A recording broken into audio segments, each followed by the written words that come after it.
Simplicity के साथ गणिपद। कोई भी क्षेत्र में अलग अलग प्रकार के पद दिए जाते हैं, फिर वो स्कूल हो, कॉलेज हो, मिलिट्री हो, पॉलिटिक्स हो या फिर ट्रस्ट मंडल हो या कुछ भी हो। व्यक्ति की पात्रता के हिसाब से उसे पद दिए जाते हैं। जिन शासन में भी उसी प्रकार पद प्रदान की व्यवस्था है। दीक्षा लेते वक्त वह दीक्षार्थी मुनि पद को प्राप्त करता है। उसके बाद उसकी पात्रता के अनुसार, योग्यता के अनुसार गणिपद, पन्यास पद, उपाध्याय पद, आचार्य पद, गच्छाधिपति पद आदि ऐसे पद दिए जाते हैं। पद प्रदान कोई सामान्य चीज़ नहीं है।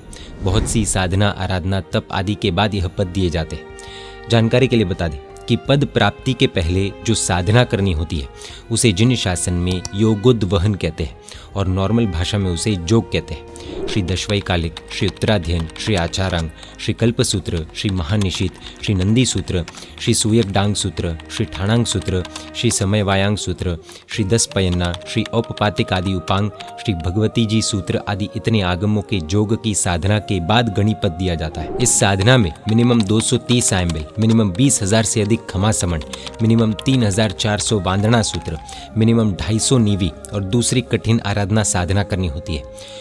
कोई भी गच्छ में पद का महत्व बहुत ही अधिक है। इसलिए जब भी कोई भी साधु भगवंत को पद दिया जाता है तब उनके लिए श्रावक वर्ग अपनी भावना से टॉप महोत्सव मनाते ही है और विधि से मनाए जाते महोत्सव शासन प्रभावना के कारण होने से सराहनीय भी है। आज हम एक विशिष्ट प्रकार के पदवी प्रदान की बात करेंगे।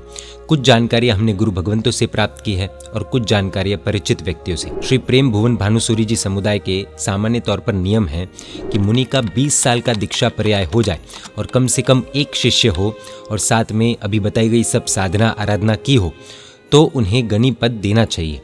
दीक्षा पर्याय यानी कि दीक्षा लेने के बाद का ड्यूरेशन। गणिपद के कुछ साल के बाद पन्यास पद देना और जब 30 साल का दीक्षा पर्याय हो जाए और मिनिमम 3 शिष्य हो तो आचार्य पद देना चाहिए। हर एक समुदाय के नियम अलग अलग होते हैं और उसमें अपवाद भी होते हैं, यानी कि एक्सेप्शनल केसेस भी होते हैं। युग प्रधान आचार्य सम परम पूज्य प्रन्यास प्रवर श्री चंद्रशेखर विजय जी महाराज साहब के शिष्य रत्न परम पूज्य मुनिराज श्री गुणहंस विजय जी महाराज साहब का दीक्षा पर्याय 29 ईयर्स का हो चुका था और उनके 11 शिष्य भी हो चुके थे। लेकिन पद ग्रहण करने से पूर्व की जो साधना थी वो बाकी थी, जो उन्होंने अभी पूर्ण की है। मुनिराज श्री को पद प्रदान करने का मंगल दिन था तारीख 21 नवंबर 2024 गुरु पुष्य नक्षत्र का। परम पूज्य प्रन्यास प्रवर श्री विराग रत्न विजय जी महाराज साहब मुनिराज श्री को गणिपद देने वाले थे। आइए इस अनोखे पद प्रदान की कुछ विशिष्टताएं जानते हैं। मुनिराज श्री ने किसी भी श्रावक श्राविका को नहीं बताया कि कौन से दिन पदवी होने वाली है।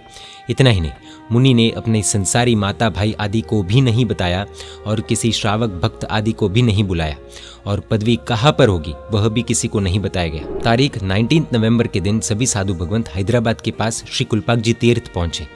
वहाँ पर तारीख 25 नवंबर से उपदान की आराधना होने वाली थी, तो सभी को यही लगा कि सभी साधु भगवंत उपदान में निश्रा प्रदान करने के लिए वहाँ पर पहुंचे। किसी को भी अंदाजा नहीं हुआ कि उपदान तो है ही, लेकिन उपदान से पहले गणिपद देने की महान क्रिया भी है। तारीख 21 नवंबर के शुभ दिन परम पूज्य प्रन्यास प्रवर श्री विराग रत्न विजय जी महाराज साहब एवं परम पूज्य मुनिराज श्री गुणहंस विजय जी महाराज साहब के साथ कुल 13 साधु भगवंत तीर्थ के मंदिर में पहुंचे। वहां पर मुख्य मंदिर में प्रभु आदिनाथ, प्रभु महावीर स्वामी और प्रभु नेमिनाथ है। मंदिर के बाजू में चौमुखी मंदिर है। पूज्य पन्याश्री ने कहा कि हम चौमुखी मंदिर में ही पदवी प्रदान की क्रिया करते हैं। वहाँ पर चौमुख के रूप में 4 बड़ी प्रतिमाएं है ही, तो हमको समवसरण करवाने की जरूरत नहीं पड़ेगी। पंचधातु की 4 प्रतिमा स्थापित करवाने की भी जरूरत नहीं पड़ेगी। सभी साधु भगवंत चौमुखी मंदिर में पहुंचे और वहाँ पर सुबह 6:30 बजे पद प्रदान की क्रिया शुरू की गई। उस वक्त शुरुआत में सिर्फ 3 से 4 भाई और 4 से 5 बहनें उपस्थित थे। वे किसी कारणवश वहाँ पर आए हुए थे।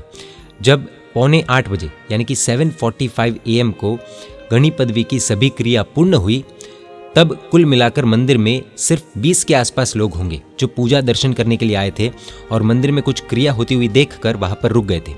आश्चर्य ये हुआ कि किसी ने भी मोबाइल से एक फोटो भी क्लिक नहीं किया। जिन मीडिया पर हम ये वीडियो तो डाल रहे हैं, लेकिन पदवी की क्रिया का कोई भी फोटो हमारे पास नहीं है। आप स्क्रीन पर बाहर से जरूर उस मंदिर का फोटो देख सकते हैं। नूतन गणिवर्य परम पूज्य गुणहंस विजय जी महाराज साहब ने अपने 11 शिष्यों को ये समझाया कि पदवी सिंपल ही होनी चाहिए ऐसा एकांत मत पकड़ना। पदवी के महोत्सव खराब ही है ऐसा एकांत मत पकड़ना। पदवी के महोत्सव के बहाने सैकड़ों हजारों लोग गुरु भक्ति के भाव से जुड़ते हैं।